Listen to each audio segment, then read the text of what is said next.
की नगरी हो अयोध्यासी और गोकुल सा घराना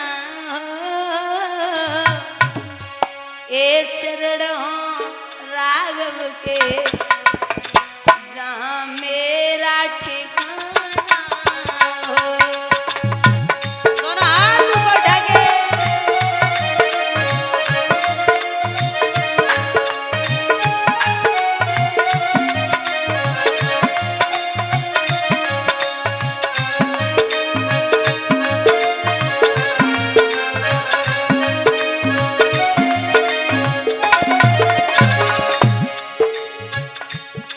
लक्ष्मण सा पाई हो कौशल्या माई हो स्वामी तुम जैसा मेरा रघुराई हो। श्री राधे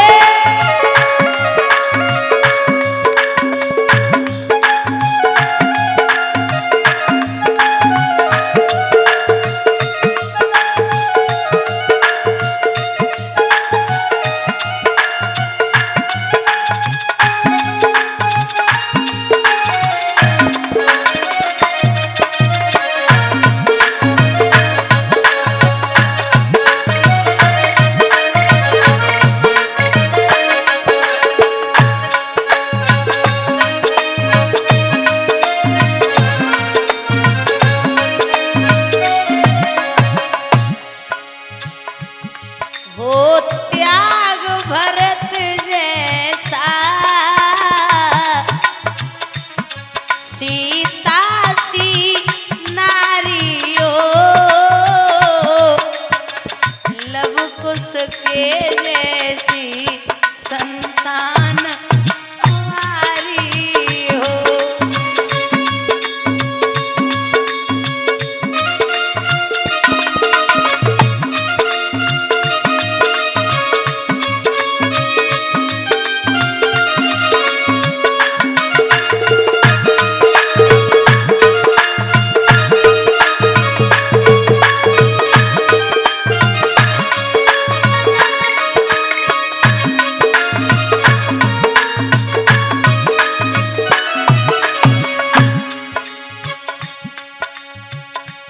श्रद्धा हो श्रवण जैसी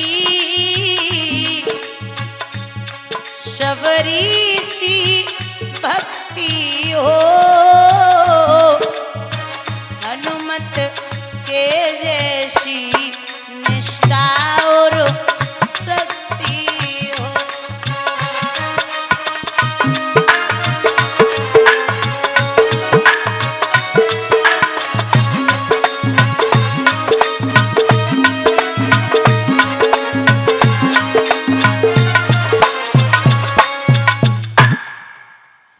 वहां से आज्ञा ली। अच्छा दादा एक बात और है, यहाँ हमारे बुजुर्ग बैठे हैं, आपने एक बात सुनी होगी संतो कि जो स्वयंवर हुआ था उस स्वयंवर का पत्र हर जगह गया था लेकिन एक जगह नहीं गया।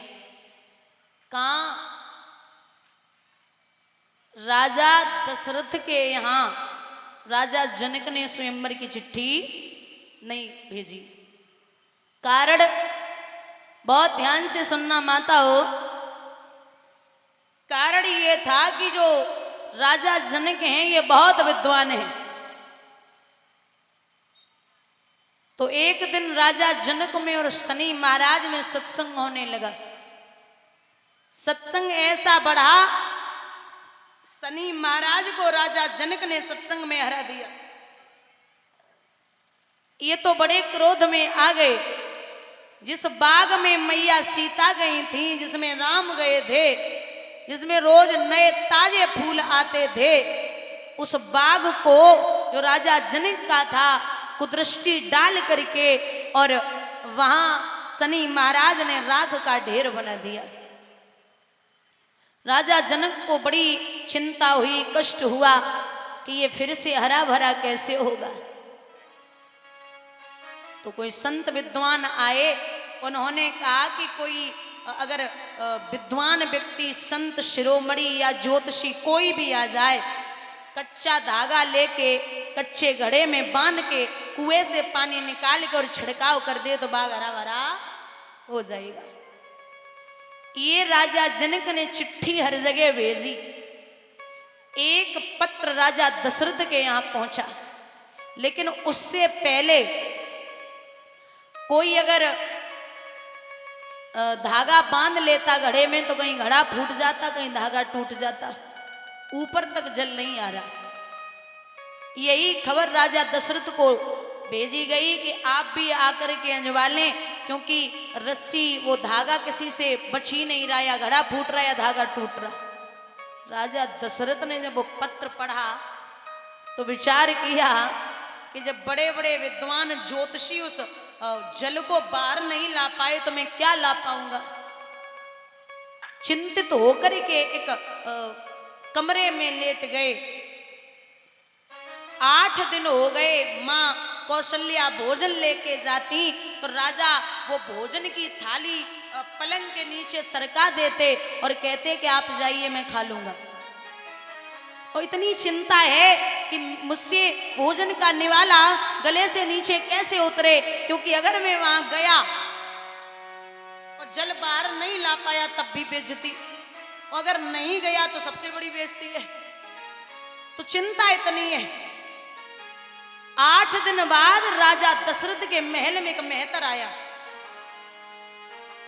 उस मेहतर ने प्रवेश किया। महारानी की जय हो। महाराज कहाँ हैं? बोले अंदर है। महाराज की तबीयत सही है क्या? बोले हाँ ठीक है, वो तो बस बोलते नहीं और ना ही हमें लगता भोजन करते हैं। तो मैं मिल सकता हूं? मेहतर से कहा हाँ क्यों नहीं, आप जाओ। मेहतर अंदर गया, महाराज को प्रणाम किया। महाराज प्रणाम करता हूं। जी बोलिए, आपका स्वास्थ्य ठीक है? जी। महाराज कुछ कहना है। बोलिए। आप राज्य में क्यों नहीं जाते? वो मन नहीं है। क्यों मन नहीं है? महाराज छोटा मुंह बड़ी बात कर रहा हूं, माफी चाहूंगा, बस इतना बता दो मन क्यों नहीं है। बोले कोई बात नहीं। मेहतर ने जो एक बात कही वो राजा चौंक गए कि महाराज मन नहीं है वो तो समझ गया, लेकिन ये बता दीजिए आपने 8 दिन से भोजन क्यों नहीं किया। ये बात राजा दशरथ की खुद की पत्नी नहीं जानती थी कि राजा भोजन कर रहे या नहीं कर रहे। मेहतर कह रहा है कि भोजन क्यों नहीं किया, तो राजा अचंभित होकर पूछने लगे कि तुझे कैसे पता। तो बोले महाराज जादन से हम समझदार हुए हैं ना, बादन से हमारी मैया आपकी रोज जूठन लेके हमारे लिए जाती थी और मैं जूठन खा के पानी पी लेता था। नाथ आज 8 दिन है गए हमें जूठन ना मिली, जाको जे मतलब है आपने भोजन नहीं करो। अब बताइए क्यों नहीं किया। बोले कोई बात नहीं है, बस ऐसे बताइए ना महाराज। बोले अगर पूछना है तो सुन, ऐसे जनकपुरी में जाना, कच्चा धागा लेके कच्चे घड़े में बांध के कुएं से पानी निकालना है। जब कोई नहीं कर पाया तो मैं क्या कर लूंगा, इसलिए मैं चिंतित हूं। मेहतर बोला उठिए। उठो। राजा दशरथ उठे, भोजन करिए। भोजन कराया। अब बोले पानी पीजिए, जूठन छोड़िए। मेहतर ने जूठन खाई, ऊपर से पानी पिया और कहा आप यही रहिए, मैं आता हूं।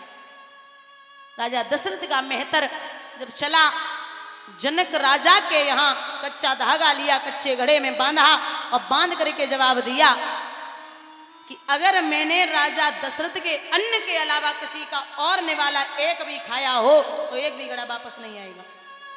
अगर राजा की जूठन ही खाई है तो 10 घड़े पुनः भरूंगा और 10 के 10 छिड़कूंगा। बराबर एक नहीं 10 घड़े आ रहे हैं। महाराज पूरे बाग में छिड़काव किया, बाग हरा भरा हो गया। लोग तालियां बजाने लगे कि वारे अवधपुरी के मेहतर इतना बड़ा काम कर दिखाया। ये बात वहीं खत्म नहीं हुई।